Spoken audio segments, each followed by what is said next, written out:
Good morning, friends. Good morning, sir. We are going to discuss today a beautiful poem, Ode to a Nightingale by John Keats. Before I really talk about the poem, before I discuss why a poem is taught in a classroom and what are the benefits of teaching a poem, how it can be used for teaching language, I'll do one thing. I'll just read the poem first. You have the poem with you, go through that. I'll just read the poem. Okay?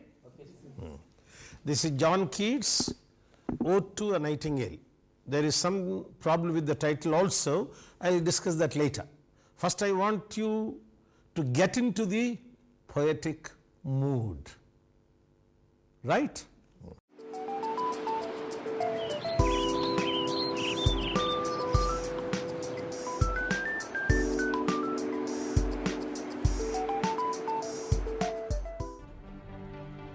My heart aches and a drowsy numbness pains my sense, as though of hemlock I had drunk, or emptied some dull opiate to the drains. 1 minute passed and lethe-wards had sunk. 'Tis not through envy of thy happy lot, but being too happy in thine happiness, that thou, light-winged bride of the trees, in some melodious plot of beechen green and shadows numberless, singest of summer in full-throated ease. Oh, for a draught of vintage that hath been cooled a long age in the deep delved earth, tasting of flora and the country green, dance, Provençal song and sunburnt mirth.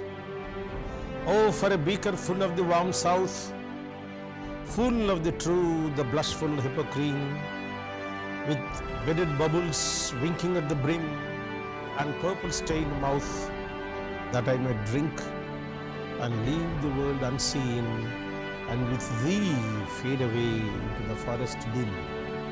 Fade far away and dissolve and quite forget what thou among the leaves hast never known, the weariness, the fever and the fret here, where men sit and hear each other groan, where palsy shakes a few sad last grey hairs, where youth grows pale and spectre thin and dies, where but to think is to be full of sorrow, and leaden-eyed despairs, where beauty cannot keep her lustrous eyes, or new love pine at them beyond tomorrow.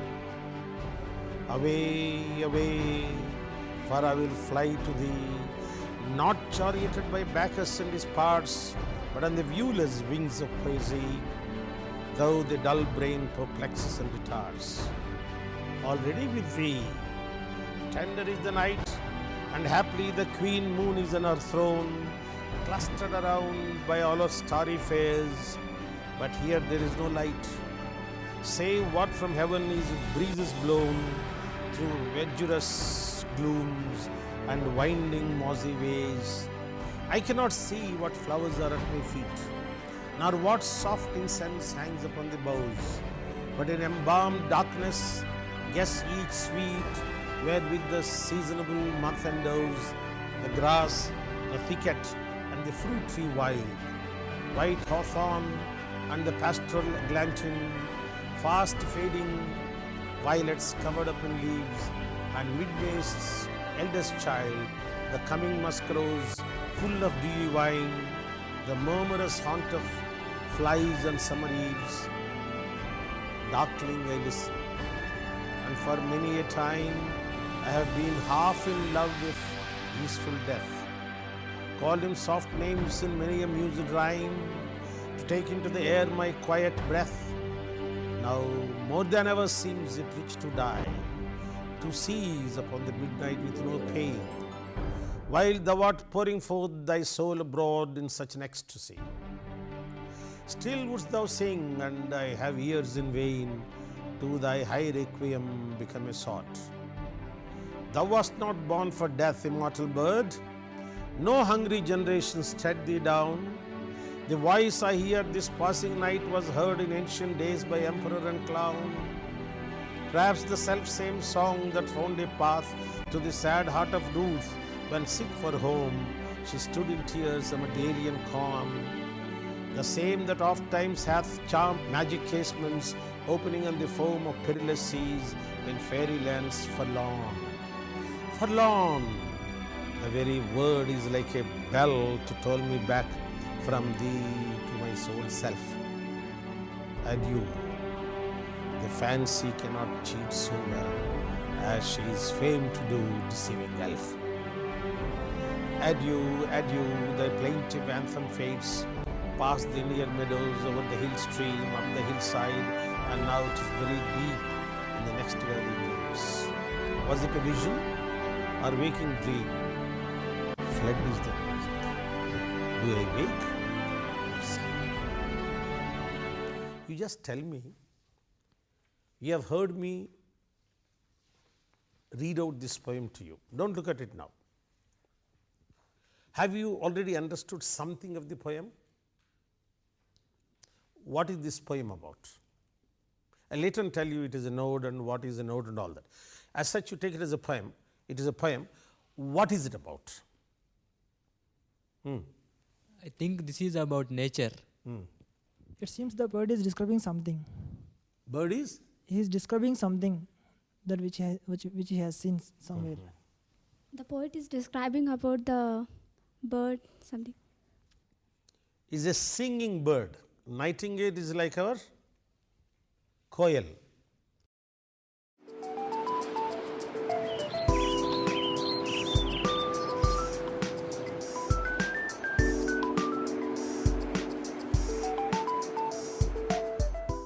Most important thing we should keep in mind is, when we teach a poem in a class, it has several purposes.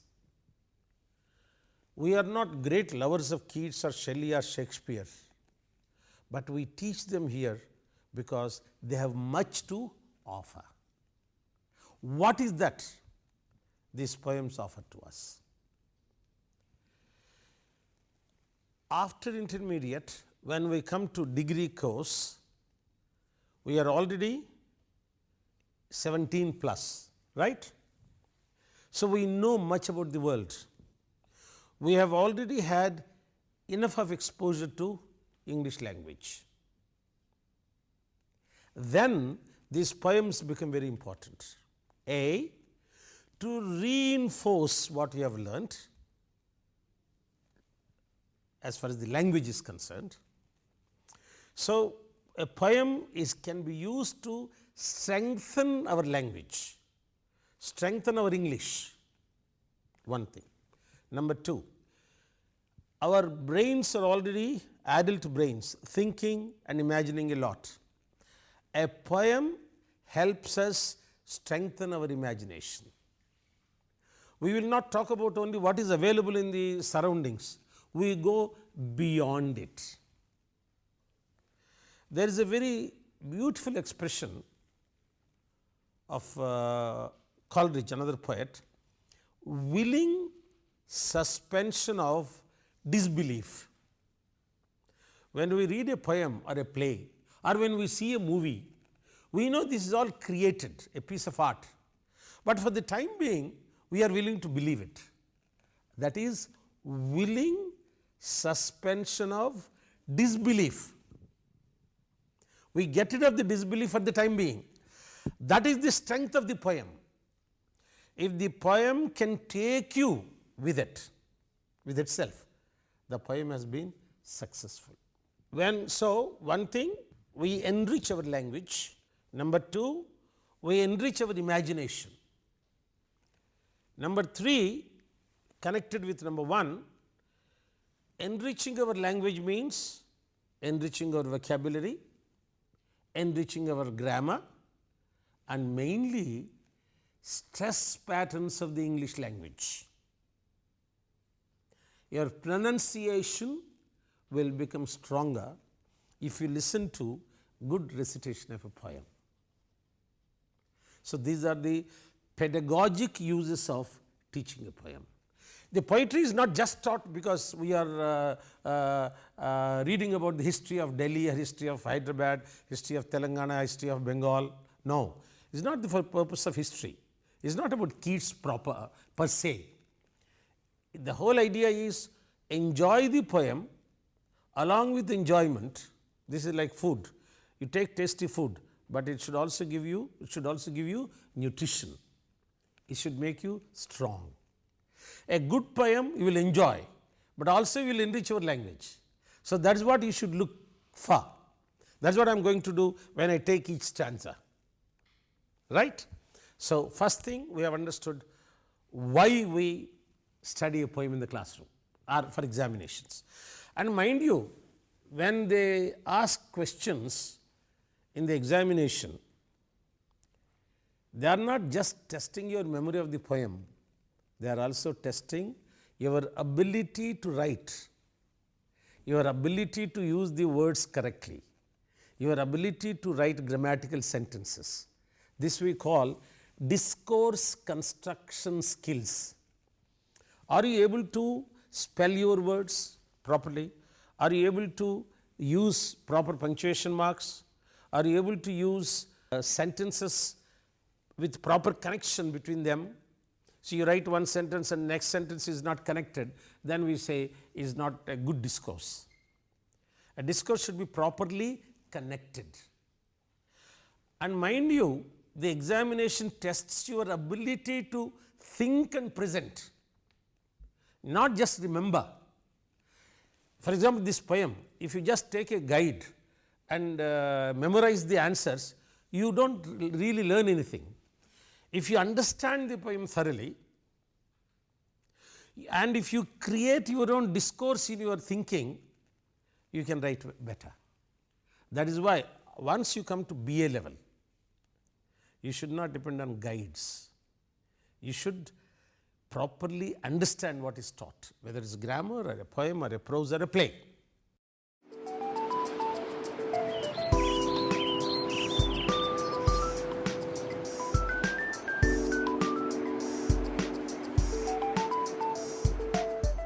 Now, the title is Ode to a Nightingale. What is an ode? Ode means song. Yes, a poem which is meant for singing. But that does not mean all the words are sung in the class by the teacher. Don't believe that. But generally it was meant for singing, preferably accompanied by an instrument. Then it is generally addressed to someone or addressed to something, or it is about something. One interesting thing with this particular poem is when Keats wrote it, the title he gave was Ode to the Nightingale. Now it is written there, Ode to a Nightingale, but he originally wrote in his manuscript, Ode to the Nightingale. Now what am I doing? I am now discussing grammar. What is the difference between a and the? When we say a, that is any, it means any. When we say the, that is a particular thing. Right. So we say a refers to indefiniteness, the refers to definiteness. But let me tell you something else.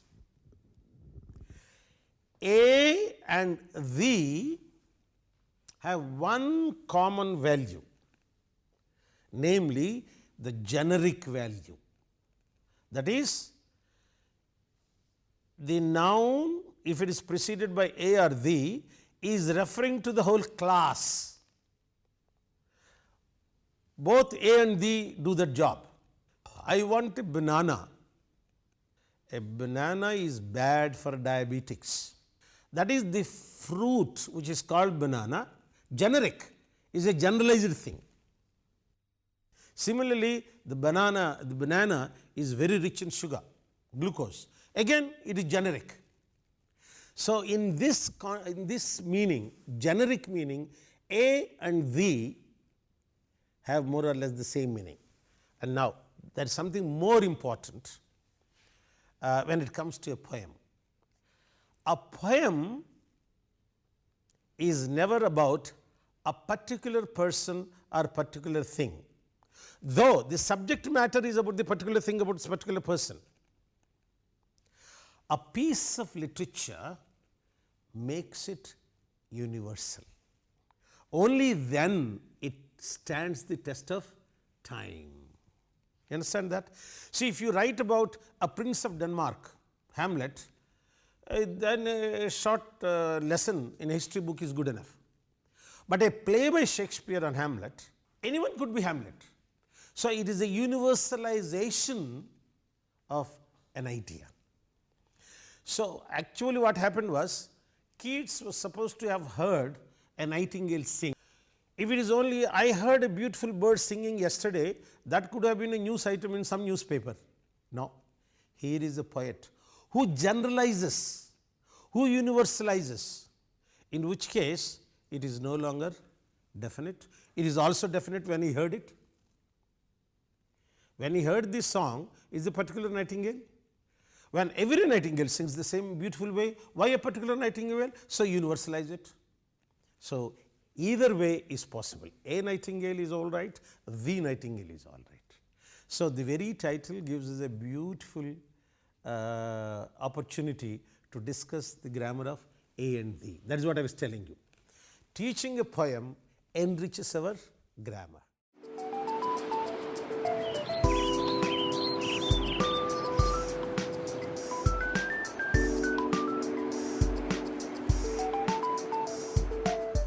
John Keats, if you make a comparative study, seems to have been influenced by both Shakespeare and to some extent also Coleridge and also Wordsworth. He died very young. His brother died of tuberculosis. He also had tuberculosis, so his doctor advised him to go to Italy because winter in England is very harsh. Snowfall and all that, it creates problems. Because of all these things, Keats was trying to escape from an unbearable existence. Brother died, he is not well. So, these are the problems. And what does a poet do? Some people take to drinking, some people see movies. So, what does a poet do? He may drink, does not matter, at that time there were no movies, no television. He will start writing. Actually, a poet is a very interesting character. I remember one Telugu novelist made a very good remark. There is a general comment in English literature that literature is like a mirror. It mirrors what is there in society. But this Telugu novelist very beautifully said, no, that is wrong. Literature is like an eye. Says eye is live, it is active. It sees something which mirror cannot see. Mirror only reflects. It is not live, it is jada padartha. Whereas eye is active. So, a poet sees what sun cannot see, S-U-N. A poet sees what the sun cannot see. So, a poet hears the nightingale's coo, coo, that kind of sound, and he gets thrilled. Ah, how happy indeed you are, whereas we are in real bad situation. So, a poet just imagines a beautiful situation, identifies himself with the bird, he enjoys that song, he wants to be as free as the bird. Do you understand all this? See that psychologically he wants to be away from his pain. So, escape from an unbearable existence. Another interesting thing, especially in the case of Keats, and it applies to all of us. You say very cold, Delhi is very cold in winter. You will read lessons, you will see snow and all that, but it means nothing unless you go to Delhi in December or January and face it. That is why he says, truth is real experience. Truth cannot be just imagined, you have to experience it. So, what does the poet do? He creates an experience for himself of a blissful music. That the melody of the Nightingale song, a poet has that capacity to transport himself to a world of music. And there he experiences, he realizes. Ordinary man cannot. There are many people who say, what is this nonsense poetry? We don't want this poetry. But some people enjoy it. A thing of beauty is a joy forever. A poem, if it is a joy forever, it's beautiful. And that's what Keats has been able to create here. Now, he wants to join the ageless beauty of Nightingale's unintelligible song. Now comes the problem. Ageless beauty, that particular Nightingale will die. But Keats is not interested in the particular Nightingale. He is interested in the Nightingale as such, which was there, which is there now, which was there in the past, which is there now, which will be there in the future. So he is interested in creating that immortal Nightingale. He may not understand this song because it doesn't have any particular language. It doesn't have a particular tune, but the very beautiful voice, coo, coo, that kind of voice. I am only giving you our Coel's voice because I don't know what's Nightingale's voice. A real melancholy, sadness and imaginary relief. And he says in some other poem, beauty is truth, truth beauty. That's all you need to know. That's like our Satyam, Shivam, Sundaram.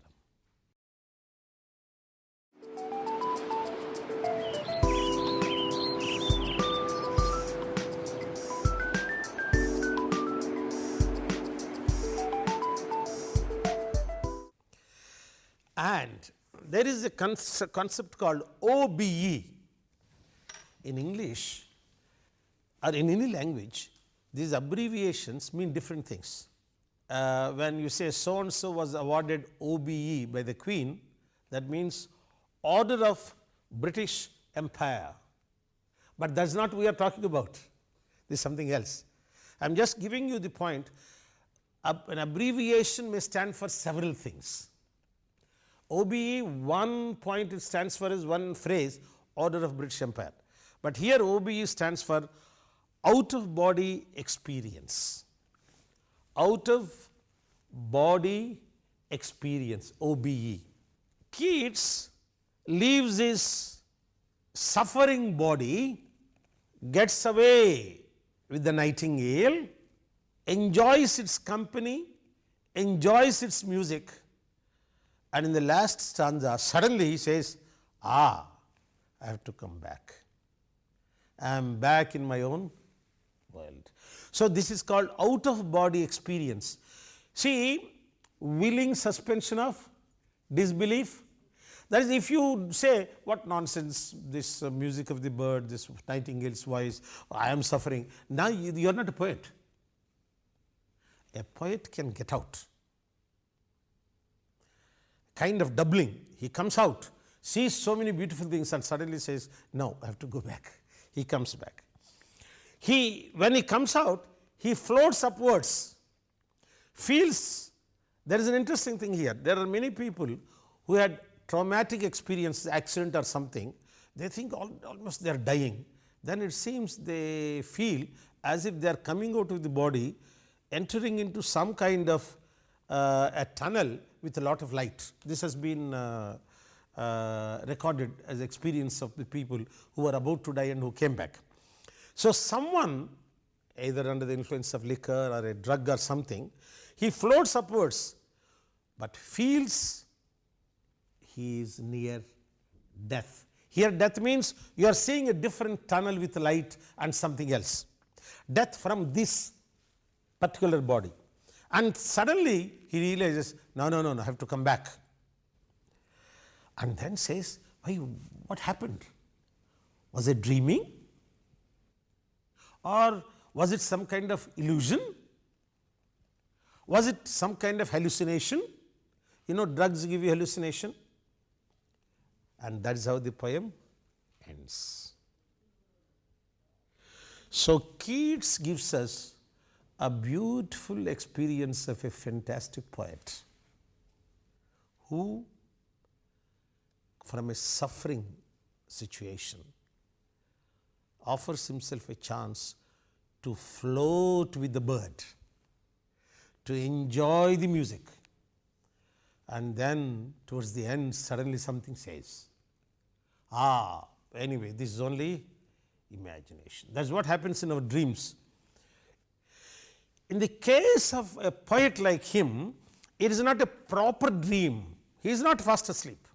He is imagining or creating a new universe for himself, which is in consonance with, or which is similar, which is the same as the universe of Nightingale's music, that beautiful music.